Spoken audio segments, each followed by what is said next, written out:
Start. વિસારાનું નામ પરિચય. મારું નામ દિલાવર સિલોડી, હું નાયબ ઇજનેર તરીકે બીજી વિસ્તારમાં વેરાવળ શહેરમાં ફરજ છે.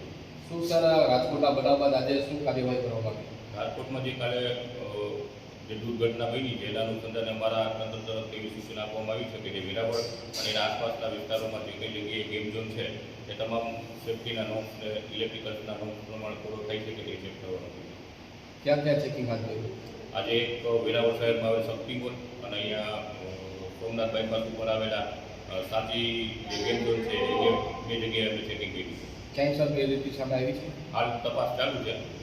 રિપોર્ટ કર્યા, જરૂરી ઇન્સ્પેક્શન કરી અને રિપોર્ટ છે અમારી પાસે.